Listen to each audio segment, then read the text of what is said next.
Welcome to this special presentation of the unabridged audiobook of Afterlife, a Raney Daye Investigation, on the Bedtime Stories for Insomniacs fiction podcast. Afterlife was inspired by a real-life investigation conducted by co-author and parapsychologist Lloyd Auerbach. That was the case that made him believe in ghosts. Although Afterlife is book 2 in the series, you can enjoy it as a standalone story. However, you'll likely also want to listen to Near Death, the novel that introduces Dr. Jennifer Daye, anthropology professor and parapsychologist, to her skeptical partner, former police detective Nate Raney. In Afterlife, Danny, a young boy, makes friends with the ghost of a woman, Maureen, who used to live in the house his family has moved into. He's the only one who can see and hear her. Maureen died 15 years earlier, trying to make her escape from a botched bank robbery, at which time she hid millions of dollars in cash and valuables. Unfortunately, she can't remember where. But that's not going to stop her old partners from doing everything they can to find their long-lost treasure, no matter what the cost. If you enjoyed this free presentation, I hope you'll take a minute to post a review on Amazon, Audible, and Goodreads, as well as your favorite podcast app. And don't forget to listen to Near Death, along with my weekly short stories, here on Bedtime Stories for Insomniacs. And now, Part 4 of Afterlife, a Raney Daye Investigation. Chapter 8. Dale Everly lay in the cot where he had spent much of the last 15 years. The possessions he had accumulated during his incarceration had been distributed among the few men he had called friends, and a few others whom he owed favors. 15 years. He probably could have gotten far less if he had been cooperative, but they had killed Maureen. His wife had been murdered by those trigger-happy cops, and he wasn't interested in helping them find the money and valuables she had hidden. He hadn't even participated in his defense. There was a trial. The judge had entered a plea of not guilty during his arraignment, and his public defender tried to present his case. Dale was content to just let the justice system carry him along with it, condemn him, and cart him off to prison for what added up to a third of his life. He had been offered deals, a shorter sentence if he cooperated in recovering the missing loot. Apparently, among the items they had emptied from the safe deposit boxes was a diamond necklace worth undisclosed millions that the owner, or rather the owner's insurance company, was desperate to recover. He couldn't care less. The truth was, he had no idea where his wife had left the money. If he had to guess, it was buried in the woods behind their house, but where exactly he had no idea. And any thoughts he did have, he wasn't going to share with the system that had killed the love of his life. No time outside of prison, no amount of money was going to bring her back. He was 29 the day he entered prison. Maureen was 25 the day the Danville police killed her. When he was caught, and the chief had ordered him to raise his hands, the first thoughts that ran through his mind was that he had been double-crossed by their inside man. Then, after they had taken him to the station and booked him, he overheard a radio call that the suspect was dead. They had blown it. Any leverage they might have had over Dale, the opportunity to exploit the doubt he felt about being betrayed, went right out the window. Dale never saw Maureen again. He wasn't even allowed to attend her funeral. He never told anyone about the third person that was part of the heist, or the mastermind who had recruited them all. Not out of any sense of loyalty, but because he didn't want to help the police in any way.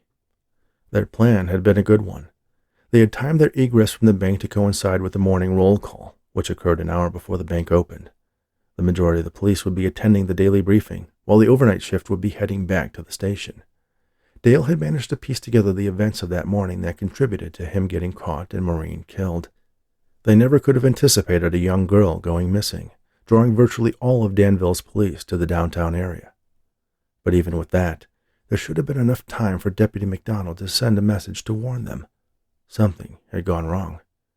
When they received the page, instead of the 8 minutes they were counting on, the police were able to converge on the bank from multiple directions in less than 2. Maureen had gotten away from the bank. The contingency plan she had, Operation Soccer Mom, had obviously worked that far. With the unfortunate happenstance of the station janitor recognizing Dale, it didn't take long for them to discover that he was married, and the couple was living in Maureen's old family home on the outskirts of town. It still should have been enough time for Maureen to make her escape, but the police had caught up to her while she was still in the house. Her attempt to escape into the woods through an attic window was thwarted by a bullet. Liam had not reached out to Daye personally, never sent him a letter or came to visit, but he did manage to get messages to Daye via other prisoners. He'd pay off family members of other inmates to pass along notes, but Daye never responded. After a while, the queries stopped. Either Liam had given up, maybe even died, or perhaps had discovered where Maureen had hidden the money and valuables after all. Though if that had happened, he had a feeling he would have heard about it one way or another. Daye's time in prison hardened his soul. He went through all the motions of all the rehabilitation programs, but none of them really took. He made no efforts to shorten his sentence with the repeated requests that he tell law enforcement where the money was. He of course had his theories, but he kept them to himself. He sometimes wondered if someone had come across the loot and just walked away with it. He would have. "Let's go, Everly," a guard said. Daye sat up, careful not to bump his head on the bunk above him. The cell door was open at this time of day. He stood up and offered his wrists to the CO for handcuffs. "Put your hands down, Everly," the guard told him. "You're a free man as of 2 minutes ago. Time for you to get your ugly mug out of my prison." Daye lowered his arms and found himself standing a little taller. He smiled and walked toward the door to the cell block that connected to the corridor leading to the intake and outtake areas. They passed through several doors, each of which buzzed and clicked in succession as he got closer and closer to freedom. He could swear the air was getting sweeter with each step. Finally, he was led up to the counter of the property room.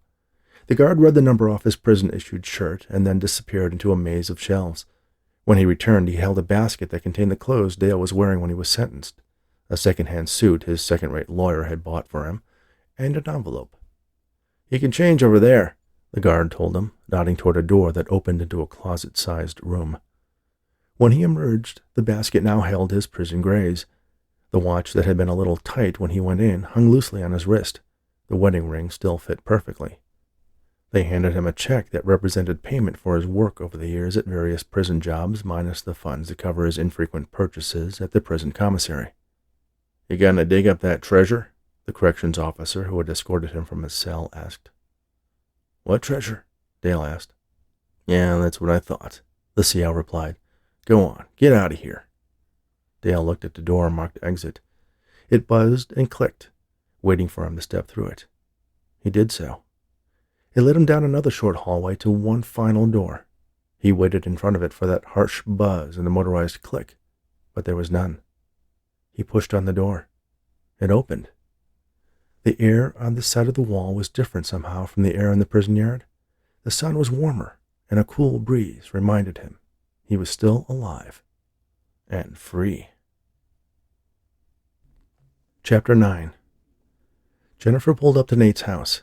It was Saturday morning, and after a week dominated by the aftermath of her battle with the dean, she was ready for a break. Robert Patterson had a talent for making her life miserable. If only he would apply some of that energy to improving the department. She stepped out of the VW and walked up the cement path that led to the broad wooden porch. The name of their joint venture, Raney, Daye Investigations, was painted on the frosted glass of the front door. It was barely noticeable from the street, but as you walked up to the house, it let you know you were at the right place. Jennifer pulled the outer storm door open and reached for the door handle. Instead of the round knob she was used to, there was a lever atop a big, bulky keypad. She pushed down on the lever but discovered it was locked. There was a keyhole on the new digital lock. Jennifer tried her key, but it was a completely different shape. Had she missed a memo? She rang the bell and heard the chime sound inside the house. A few moments later, the door opened, revealing Nate wearing what Jennifer had come to think of as his weekend uniform. Pressed khakis, a plain polo shirt, and polished loafers. She wondered if he ever wore shorts and a t-shirt. "What's with the new security?" she asked. "Were we robbed?" "No, of course not, unless you count the constant raiding of my refrigerator by your people." Jennifer was surprised by Nate's statement. He had always made it clear that Jennifer's staff was welcome to anything in the fridge, although much of it was more suited to Nate's taste rather than the less sophisticated palate of a college student. He always made sure to include more dorm room-friendly fare as well. But that wasn't the part that really bothered her. "My people?" she asked. "I thought we were a team. Dave does as much work for you as he does for me." "He also leaves papers and books and files all over the house." Emily thinks my sofa is her dining room, and Bits has rewired everything to the point that I can't even turn my own lights on and off. I gave them all spaces of their own. All I ask is that they respect mine, and remember that this is also my home." "Okay, that sounds entirely reasonable," Jennifer agreed, sensing that there was a growing fury behind Nate's words. "I'll have a talk with them. But that doesn't explain the keypad lock. Are you going to make us all ring the bell when we want to come in? That sounds like a lot of up and down for you." "You'll each have individual access codes, but they won't work on weekends." "You don't want us here on weekends? That's when we get the most done. I have obligations at the university during the week. The weekends are the only time we can catch up on our investigations, and all our equipment is here." "Well, maybe you could keep it at your place." Jennifer paused. She looked at Nate, concerned. "Can I come in and talk with you about all this? I need to pick up some notes for the Sunday in San Francisco show." Nate stood aside and allowed her to enter. Madge trotted up to Jennifer and was rewarded with a double scratch behind the ears. She could tell Nate had been cleaning. The house smelled fresh. The coffee table was gleaming with a selection of magazines atop it spread out in mathematical precision. "Getting ready for a photo shoot in Home Beautiful?" she asked. Nate ignored the comment and took a seat in a chair. She could see that he must have been straining his shoulder with all the work he was doing around the house by the fact that his right arm was hanging loosely by his side. He cringed when he placed it on the armrest of the chair. Jennifer walked toward the sofa and sat on the end closest to Nate. She leaned forward, resting her elbows on her knees with her chin perched on her folded hands. "Is this about the seance?" she asked. "No," he replied instantly. She waited for him to expand on his curt answer, but no additional explanation was forthcoming. "Have you talked to your mom? Maybe apologized?" Nate became offended. "What do I have to apologize for? You were the one letting her get bamboozled by that phony psychic." "I told you, Nate. I didn't have enough information to make a judgment at the time." "That's bullshit," he insisted. He looked away from her, shaking his head almost imperceptibly. "So it's just the extra people in your house 7 days a week, not respecting your property and privacy?" "That's it," he said. Jennifer nodded. "It has nothing to do with the fact that from all the cases we've investigated over the last 6 months, we've made only a few $100s?" $275, he corrected. "All of which has gone toward expenses," Jennifer pointed out. "Dave's salary comes from a grant, and Emily works for class credit, and Bits doesn't believe in money, so he's easy." Nate grunted. "I understand your concerns. We entered this as partners, and I know I promised we'd be able to turn this into a viable business, but you just need to be patient. Dave and I are chasing down some very promising leads. I need you to talk to me when things like this come up. You can't just lock us all out without any warning." Madge walked up to Nate and placed her chin on his lap. He tried to ignore her, but he gave her a scratch on the forehead anyway. Jennifer asked a question she didn't want to know the answer to. "Do you want to end this partnership? We can find someplace else. Bits is always offering to hack us into a rent-free penthouse office suite in the Prudential building." Nate chuckled at the idea, letting go of some of his frustration and anger. He turned and looked at Jennifer. She was being a friend, just what he probably needed right now, and he was too stubborn to allow himself to take advantage of her empathy and compassion. "No, I don't want you guys to go. And you're right. I should have handled this better. I'm sorry. I've just been feeling a little overwhelmed." "By the money?" "No, I get enough from my disability to keep the lights on, though a paying case or two would help." "Your mother?" "She and I have been down this road before. We'll sort it out. It's that I'm—" Nate trailed off. "Not a cop?" Jennifer asked. Nate looked at her and then nodded. "Yeah, I really miss it." Jennifer couldn't help but feel a twinge of guilt over that. It was Nate's effort to save her while she was falling off the roof of a 12-story apartment building that had led to him taking early retirement from the San Francisco Police Department, the only job he'd ever known. Because of his selfless actions, she was alive, and he was falling down a well of depression. Jennifer sat up straight and looked around. "What can I do?" she asked. "About what?" Nate asked back. "To help you get this place back in shape. I can see you've been ignoring the doctor's advice to use your arms sparingly. I'm your maid for the day," she declared. Nate smiled skeptically. You'd be the most highly educated maid in history. Jennifer rose to her feet. One of my jobs when I ran a nonprofit during college was cleaning the bathrooms. That certainly sounds like a very frugal nonprofit. I can manage the kitchen, but if you really wouldn't mind taking on the bathrooms. The front door opened. Bits stepped in and saw the two of them on the couch. How did you unlock that? I haven't given you the codes yet, Nate said. Bits smiled. It's kind of cute that you think that an off-the-shelf lock like that could keep me out. I'm going to choose not to be offended, though. He walked through the living room and up the stairs. Jennifer looked to Nate, expecting a response to Bits' comment. Nate shrugged. I thought he might at least try knocking first. Chapter 10. Maureen Everly knew that she was dead. She no longer felt the passage of time like she used to. She didn't get tired or hungry or experience any of the physical needs that used to mark the hours of her day. Exactly how and when that had happened wasn't quite clear. Memory was a tricky thing.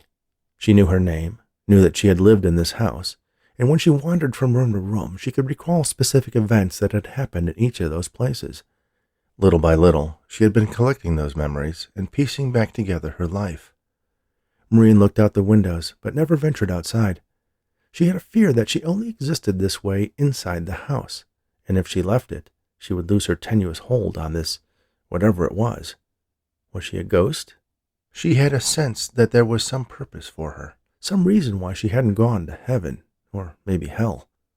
But what that reason was, she didn't know.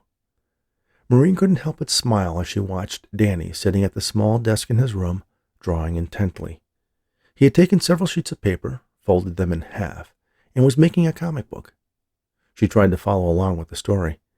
Danny was into pirates, and this story featured a very unlucky one named Eric. He had 2 peg legs, 2 hooks for hands, and an eye patch. It took some time for her to realize the boy could see and hear her. It wasn't until he had turned to her one day and asked if she was a friend of his mom. She told him that she wasn't, that she used to live in the house and was happy to see a new family making it their home. So far, Danny was the only one who could see or hear Maureen. She had tried talking to the other members of the family, but none of them seemed to be aware of her in any way. When he wasn't there, time seemed to skip around. She would watch him go off to school, and then in what seemed like the blink of an eye, he would be back, playing with his sister in the backyard until dinner time, and then diligently working on his homework and then his drawings until bedtime. Sometimes, if she focused, she could take in the house around her like she did when she was alive. She would watch a fly buzz around on a window pane, or the sunbeams light up dust motes as they floated across the room. Moving through the house was different. It was more of an act of will than a physical effort. She would imagine herself across the room, in the hallway, down the stairs, and then find herself in that very spot. For a long time before the Foremans moved in, Maureen only remembered being in the room at the end of the hall. It had been her room when she was a child. Although her memories were fuzzy and incomplete, that was something she was certain of. She couldn't remember leaving that room until the day when Marcia and Greg started remodeling the house. She was grateful that they left her room mostly like it was, though the bed was much nicer than the ratty old twin mattress on a rickety frame she remembered. It was around that time that she began exploring the rest of the house. The changes Marcia had made were very nice and revealed a beautiful house under the layers of paint and wallpaper that had been added over the generations. But she remained fearful to go outside. One afternoon she was watching the children play under the large oak through the window of her old room. Danny was making an effort to climb the tree, but was unable to grab a hold of the lowest branches. He tried to scale up the rough bark of the trunk to get himself closer, and his fingers almost made it around the thick branch, but he came up short and fell to the ground, much to Daisy's amusement. A memory came to Maureen. She was in that tree. She fell. She looked up at the ceiling and a moment later found herself in the attic. Next to the attic window, she could see the foliage of the oak tree within arm's reach. Then she remembered something else. The attic had been cleaned, and it was now filled with Christmas decorations and other odds and ends. But the foreman's renovation efforts didn't extend to this space. Below the window there was a board missing, exposing a space between the studs. Maureen went to Danny's room, eagerly awaiting his return. The clock told her it would be time for dinner soon, and as if reading her thoughts, she heard Marcia call out to the children to come in and wash up. A few moments after that, Danny raced into his room. "Hi, Maureen," he said when he saw his friend perched on his bed. "Hi, Danny. Can you help me with something?" she asked. "I got to get ready for dinner," he answered. "It will only take a minute." Danny smiled. "Okay." He was curious. Maureen had often talked to him, telling him stories about her childhood, and she was a good listener, but she had never asked him to do anything for her before. "Grab your chair and follow me into the hallway," Maureen said. Danny obediently picked up the wooden chair in front of his desk and carried it out of his room. Maureen was standing in the middle of the second-floor hallway below a rectangle in the ceiling that had a chain dangling down from it. Danny had asked his father about it. He told him it was the attic. "Come here and stand on the chair. You should be able to reach the chain," Maureen told him. The boy placed the chair beneath the spot she indicated. The end of the chain was an inch too high, but Danny gave a little jump and managed to grab onto it. He pulled, and the door swung down, revealing a ladder tucked up inside. "Move the chair," Maureen instructed. Danny did so. He inspected the ladder and saw that it unfolded like a grabber toy he had. He grasped the bottom step and pulled it back. It extended much more easily than he had expected. "Are we going up there?" he asked. "Yes, don't be afraid. It's just like another room." "I'm not afraid," Danny declared, then started trudging up the steps. There was enough light coming in for Danny to see the piles of boxes and old furniture. "Over here," Maureen said from the window. Danny walked over and looked outside. "Wow, I can see the whole yard from up here." "Yes, it's beautiful," she said. "Why did you need me to help you get up here? Can't you, walk through walls and ceilings?" Danny asked. "Kind of," Maureen answered. "But what I need you to do is see if there's a box in that space under the window." Danny kneeled down and inspected the gap. "I think I see something." He reached inside, oblivious to the cobwebs and dust, and pulled out a slender box. Maureen had another flash of memories, of her stuffing the box in the hole before crawling through the window and out onto the tree. "What's inside?" Danny asked. "Why don't you open it and find out?" Danny sat on the floor, placed the box in front of him, and lifted the lid. Daisy skipped into the kitchen and sat down at the table. "Did you wash your hands?" Marcia asked her. Daisy held up her freshly washed hands for her mom to see. "Where's your brother?" Greg asked. "He went up in the ceiling," Daisy told him, as if it was something he did every day. Marcia and Greg exchanged a puzzled look. "I'll go see what's going on," Greg offered. He wiped his hands on a dish towel and walked briskly toward the stairs. About halfway up, he caught sight of the extended attic steps. Then, as he got closer, he saw Danny's desk chair pushed off to the side. "Danny, are you up there?" There was no answer. Greg climbed the ladder to the attic. It only took a few steps for him to spy Danny at the far end of the narrow space, looking through photographs from an old, dusty box. What worried him more was that he appeared to be having a conversation with someone. "Danny, what are you doing?" he asked as he completed the ascent into the attic and crossed over to where his son was sitting. "Hi, Dad," Danny said, smiling. "I helped Maureen find her old pictures." "Maureen?" Marcia had told Greg about Danny's odd imaginary friend, but they had both written it off to his active imagination. Danny pointed to a photograph of a man and woman sitting on a porch that looked very much like the one in front of their own home. He tapped the face of the woman. "That's her," he said. Greg sat down across from Danny and picked up the photo.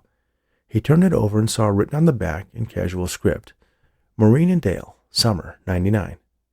He glanced down at the floor. There were a multitude of other photos spread out. Some were contemporaries of the one he held. Most of them were much older, black and white snapshots mixed with a few faded Polaroids. Is this how Danny had come up with his imaginary friend? Had he found these photos and used them as an inspiration to bring her to life? He felt something cold over his shoulder, but when he looked, there was nothing there. Chapter 11. The town had grown considerably while Dale had been in prison. He barely recognized the downtown area, though the bank he was caught burgling was still there. It had received at least one major makeover and was now part of a larger national financial services company. The computers he had access to in prison were mostly used in the context of learning skills for his life after incarceration. They were old, outdated, and their internet connection was severely locked down. The unrestricted high-speed access he found at the local library blew him away. It was a far cry from the slow painting screens of the America Online account he had shared with Maureen, and the fact that he could stream videos for free of almost anything imaginable had exceeded his expectations. He likened it to a child who had spent his summers in a small splash pool in his backyard, being introduced to the ocean. There was just so much of it. Although iPhones and Androids weren't available when he went into prison, Daye still knew what a smartphone was. The newer inmates complained how much they missed them. After the library, he stopped by a mobile phone store. The walls were lined with dozens of variations of the full-screen devices, playing the same content he was able to access in the library, but without any wires tethering them to a specific location. He remembered when he had bought a flip phone for Maureen on her birthday, one that had a color screen atop the physical keyboard. At the time, it was the latest tech, and even could take grainy photographs. The one piece of advice he had taken to heart from the other inmates was to get himself one of the modern devices. These days, you couldn't do anything without one. He picked out the cheapest Android model they had along with a bargain-priced service plan, and returned to the halfway house he had been assigned outside of town near Walnut. He settled into his room. It was tiny, not much larger than the cell he had recently vacated, but there were no bars, no toilet in the corner, and he didn't have to share it with someone who might kill him if he snored too loud. The bed was too soft.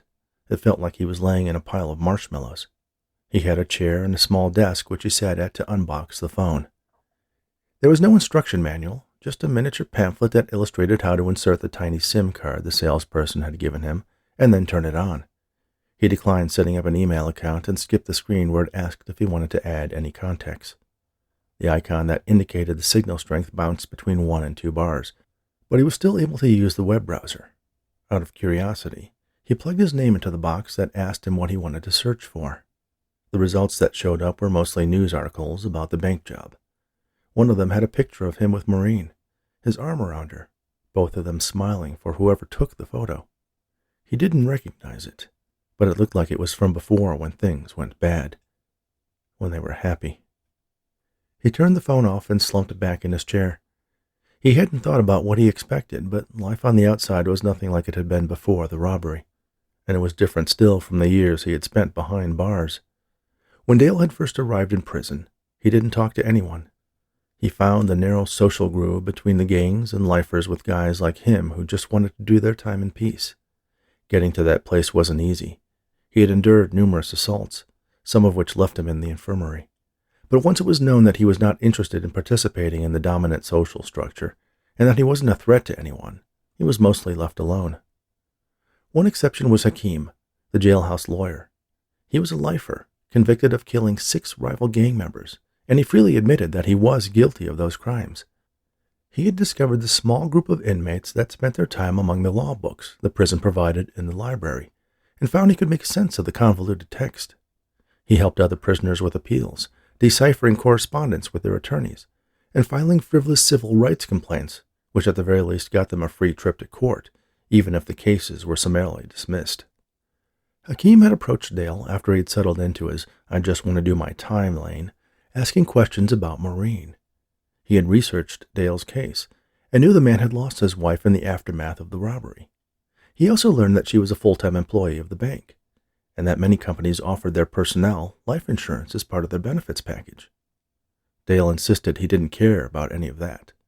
Hakeem assured him he understood and offered to look into the matter on Daye's behalf for a small commission if he was able to collect. Daye agreed, assuming nothing would come of the matter. But nearly a year later, Hakeem notified Daye that he had settled with the bank's benefits provider for the full balance of Maureen's life insurance policy, nearly $15,000, of which Hakeem took his 10% and offered to set up an investment account for Daye minus another small percentage. The account had grown to nearly $50,000 since then, so he was relatively secure financially. It wasn't the need for money that caused him to obsess about the fact that somewhere out there, Maureen had left him a duffel bag filled with cash and valuables, but that it represented a connection to her, a chance to complete what they had started. He no longer had the same goals as when Maureen and he had made plans to start a life and a family. In all likelihood, if he did discover where she had hidden it, he probably would give it all away to a charity or youth group Maureen had worked with. She had always wanted to be a mother, and this would be a small way he could honor her memory. When the police and later the prosecutors had asked him where she had stashed it, he kept quiet, not even denying he knew where it was. The truth was, he didn't have any idea. That was something they had skipped in their meticulous planning. Nevertheless, Dale had a strong feeling that Maureen had stashed it someplace he, and perhaps only he, would be able to figure out. But where? There had only been a short amount of time, less than an hour, between when she had escaped out the back of the bank and when she was shot by the police trying to evade capture at the house. When he had been processed out, Dale was advised that he didn't need to return to Danville. He could have chosen to meet the requirements of his parole in a different judicial district, and although the thought of returning to any place near the town that took Maureen from him was painful, he wasn't going to leave until he found what she had left behind. Dale paced the length of his room. He found himself counting the steps. It was an activity he used to pass the time while in jail. He memorized his cell so completely that he could navigate it with his eyes completely shut. There was a knock at his door. "Come in, Mrs. Laughlin," Dale said. In the short amount of time he'd been staying at the informal halfway house, his landlady stopped by, it seemed, almost hourly, checking to see if he needed anything. At first it was annoying, but then he realized it made her feel good to be useful, so he accepted her invitation to join her for dinner or watch her stories on TV and helped her with things around the house. Mrs. Laughlin had been married to an ex-con who had gone straight after serving his time, so she had a soft spot for men in similar situations. Mr. Laughlin had died of stomach cancer some years earlier, but the house was littered with photographs of him and Mrs. Laughlin at various tourist traps around Northern California. The door opened, only instead of Mrs. Laughlin, there was a man in a Danville police officer's uniform, Liam MacDonald. "Good afternoon, Dale. Mrs. Laughlin was kind enough to let me in." Dale's eyes narrowed and his muscles tensed. The officer smiled. "No need to get riled up," Liam said. "I just came by to see how you were doing." Dale didn't reply. "Come on. You don't still blame me for what happened to Maureen, do you? I tried to talk to you. I sent you messages. You never gave me a chance to explain." "There's nothing to explain," Dale answered. "We knew there was a chance something could go wrong. We all knew the risks." "That's right," Liam agreed. "I just can't help but feel you hold me responsible. I was the one who was supposed to send you that page. But when the call came in about the missing girl, everything went to shit. Instead of being at the station in the middle of shift change when the alarm came in, the whole force was downtown. I helped her escape, you know. If that janitor hadn't recognized you, she would have made it. If there's anyone you should be mad at, it should be him. He's still around. I could get you his address. You could pay him a visit, get a little payback." Dale ignored the suggestion. Liam took a step into the room so he could close the door. "I tried to get to the farmhouse ahead of them, to warn her, but I was too late." Dale shook his head. "I don't understand why she went back." The officer shrugged. "We found a backpack with some clothes, money, and personal items. I'm guessing she didn't want to leave without them." "Money?" "Money wasn't from the bank, if that's what you're thinking.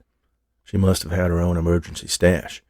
If she ditched the bank money, she would have needed something to go on the run that wouldn't be traced back to the robbery." Dale nodded. "Maureen was always thinking ahead," he remarked. Liam continued. "She was in the house when the posse arrived. Some trigger-happy rookie spotted her trying to escape out the attic window into that old oak. If she had made it to the woods—" Dale closed his eyes, surprised to feel a tear rolling down his cheek. He knew the rest of the story. The coroner testified she was likely dead before she hit the ground. The cops had searched the house, her car, the woods for any sign of the missing money and valuables, but had found nothing. "You never found it," Dale said with his head bowed. "The money? Not for lack of trying. Think I'd still be an underpaid civil servant in this town if I had? I waited 15 years for my partner to get out so we could find it together." Dale didn't respond. "Unless, of course, you already know where it is." Dale looked up. "What makes you say that? I'm living in a 10 by 11-foot room a stone's throw from the town that took my wife. If I had my hands on that loot, I would be in the wind by now." "Without cutting me in for my share?" the officer asked. Liam crossed over and sat on the bed, closer to Dale so he could speak in a lower voice. "Don't forget, I'm not the only one who was expecting a cut for that haul. Do you really think if we found it, our friend wouldn't show up to collect? Is he... Dale started to ask about the anonymous mastermind who had planned the job, but stopped himself. Liam shrugged. All I know is he's not the kind of man who would forget a $10 million payday, and I always had the feeling he was just a middleman. There was someone else, higher up, pulling the strings. This was the first Dale had ever heard of any sort of boss behind the mastermind, and for some reason the thought of it scared him. He had heard stories on the inside of shadowy organized crime figures orchestrating big payday thefts, hiring low-level crooks to carry them out, and punishing failure with death. Could he have gotten caught up in such a situation? Is that why Maureen had died? So, what do you say, partner? Liam asked. Fine, Dale said after a moment. So, where is it? I have no idea. If you haven't found it by now, I don't know where else to look. Maybe she threw it into a culvert on the side of the road and some passerby picked it up. That doesn't sound like something Maureen would have done. It took her nearly an hour to make the 20-minute drive from the bank to your house. Somewhere along the way, she hid that money, someplace where she knew you would find it. Dale agreed with Liam, but didn't want to admit it out loud. Come on, think, Liam urged. You must have the answer somewhere in there, he said, rapping Dale's head with the knuckles of his right hand. Dale grabbed the officer's wrist and twisted it into an uncomfortably painful position. Liam locked eyes with Dale. Not a smart move, my friend. Assault on a police officer with your record will get you 10 more years behind bars. Dale let him go. What makes you so sure I have the answer? He asked. Because, Liam said as he rose and crossed to the door. She loved you. Dale watched the man go. The unspoken conclusion to the conversation was that their partnership wouldn't be over until he found that money.